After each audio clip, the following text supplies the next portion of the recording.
Being a good mountain biker means being proficient at agility, strength, and capacity. So training, we should involve all of these things. So quite an inventive way to do that is an on the minute, every minute.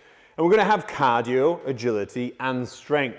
Minute 1, choose as far as you can or a number of calories, say on an assault bike, then rest the remaining time in the minute.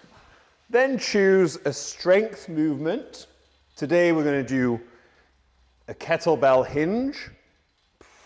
So you may do 15 to 20, resting the remaining time in the minute. And then something quite agility related, like a burpee box jump on minute 3. You can rotate through that. 21 minutes is good, so it will be 7 rounds. Trying to stay consistent with the number of each. And by the end of it, you fit in so much work that will help you be a better mountain biker, so you're not spending hours in the gym. Grip training for mountain bikers the unconventional way with the power ball. Some people love them, some people hate them. I actually love them because imagine you have a wrist injury and you can't train grip very well with any kind of movement. This is semi-isometric, which builds endurance in the forearm, which is exactly what we need for those gnarly descents and to stave off arm pump. Power balls to get hard. We always look for extra stimulation while we're working out, and you can do that by training with a partner. So consider the next time you're working out with capacity, a YouGoIGo style of training, where with a partner you take it in turns to be doing a particular movement. I trained with Adam Brayton this morning and we did a YouGoIGo thruster and rowing workout, which meant it actually was a brilliant interval training session, but it pushed the intensity where we needed it, and it was a really good use of having a partner there, of space, equipment, and getting more out of the workout. Whilst training to get better on the mountain bike, we like to add core work to the end of a session. Try Tabata as a style of training that hits pretty hard. You do 20 seconds of one movement. That was heel touches. Wait 10 seconds and then hit 20 seconds of another movement. So we'll go side plank pumps. Rest 10 seconds. Then this time we're going to go flutter kicks in the middle, 20, rest 10, and then side planks on the other side. So that's 4 movements, 20 seconds on, 10 seconds off. Get round that 4 times and tell me you don't like Tabata.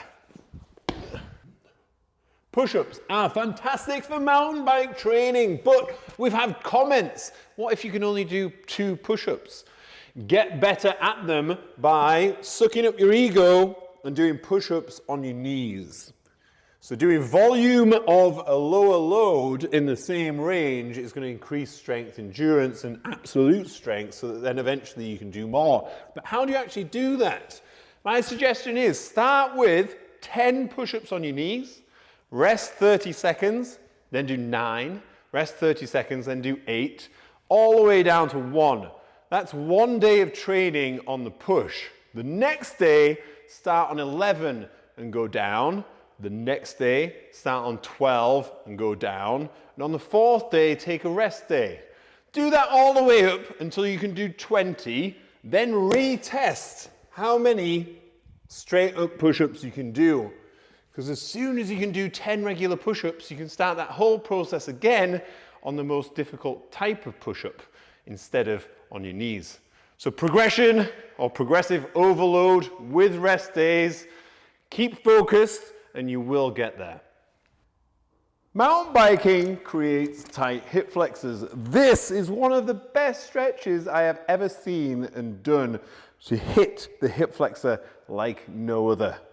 If you see, I've got barbell weighted so it doesn't come off.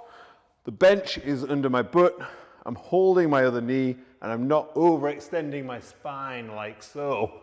Lock down your obliques, stay tight, hold 2 minutes each side, and that will relieve the tight hip flexors and probably some of that lower back pain you've been experiencing while riding. Mountain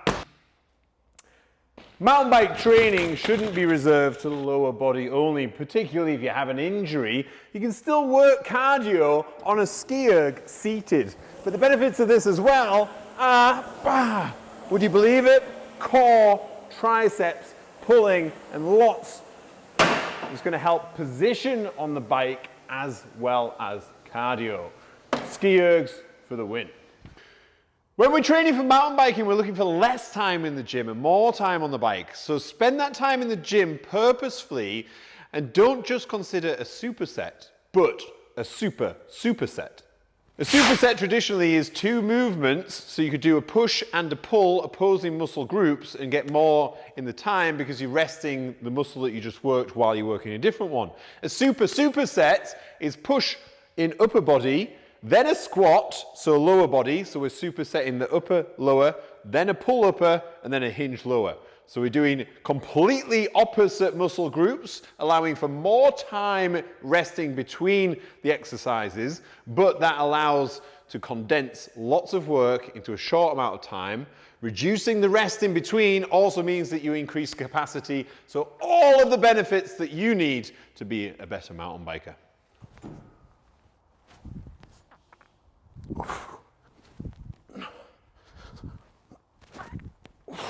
The muscle up. It's a very big movement, but is it worth the risk for mountain bikers? Maybe, because of the linking of the hip and the efficient movement.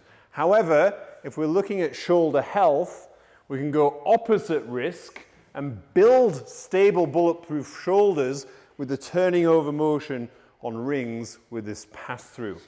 So nice and controlled, less pop driving up, and you get good rotation through, which is very hard to train any other way, which will really help make your shoulders more robust.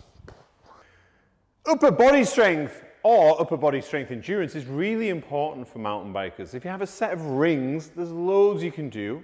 Try this workout me and Adam did this morning, where you do 100 ring rows and 100 ring push-ups as quickly as possible.